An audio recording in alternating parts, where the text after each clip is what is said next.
You love me. You do this. Stop. Read those words again. Because that's not love talking, that's a trap.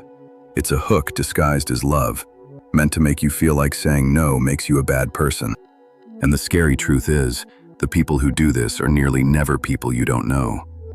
They are your people, your partner, your parent, your best friend, the ones you would never guess. By the end of this video, you will be able to spot this manipulation when it happens. And don't leave, because in the last twist, I'll reveal something that radically affects how you should interact with these folks. It isn't what you believe it is. So just how does emotional blackmail work? Psychologists have a wonderful word for it: fog. Fear, obligation, and guilt. 3 emotions a blackmailer utilizes to obscure your judgment until you can't see straight anymore. Fear. If you do this, you'll lose me. They threaten you with what will happen if you don't obey. Obligation. Is this the way you pay me for all I have done for you? They convert your relationship into a debt you can never pay back. Guilt. I guess I just don't matter to you. They make you feel responsible for their happiness, their sorrow, their disappointment. And when all 3 come together, you stop questioning, is this fair? And start wondering, why do I feel like the villain? That's the fog. That's right where they want you. But here's the thing. Not all emotional blackmailers play the same game.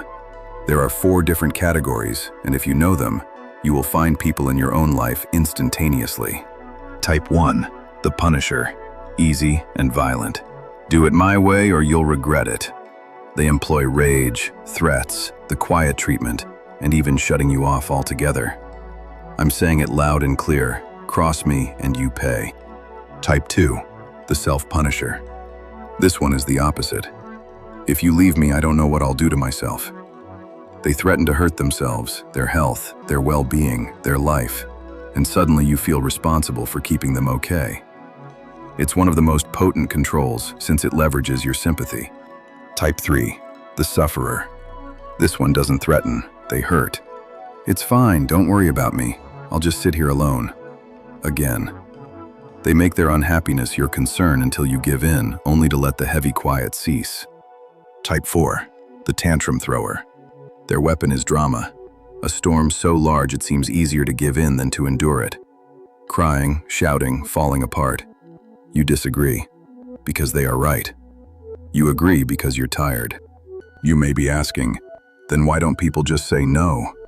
And that is the biggest question of all. Because the answer is lurking in your own head. Here's the thing. For some individuals, saying no feels almost physically painful, and there's a real reason for this. First, there's guilt wiring.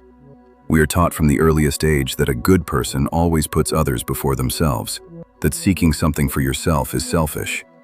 So when you draw a barrier, an old warning rings. You're being a nasty person. Second, there is people-pleasing.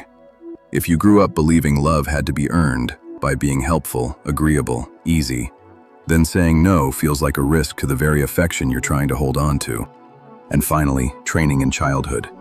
If your parent only showed warmth when you followed, your brain learned a hazardous lesson. Love is conditional. So as an adult, when someone says, "If you loved me, you'd do this," it doesn't simply sound like a request. It sounds like a threat to your worth. That's why this traps intellectual, powerful, talented people. That is strength. It's electrical wires. But before you start labeling someone in your life a manipulative monster, stop. Because the twist I promised you affects everything. The thing that nearly nobody tells you is this. A great many emotional blackmailers don't even know they are doing it. They aren't sitting there plotting.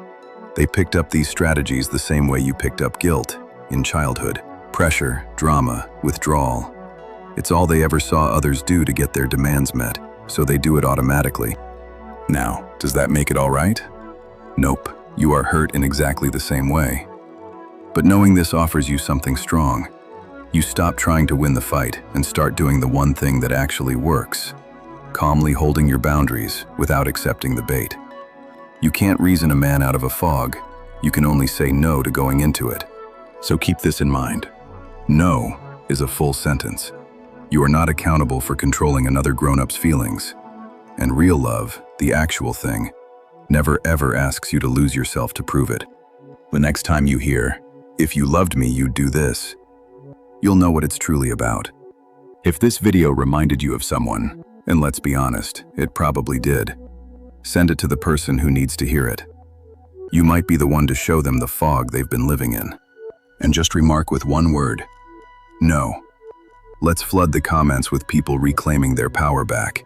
Then hit subscribe, for next, I'm showing you how to build boundaries that manipulators can't break.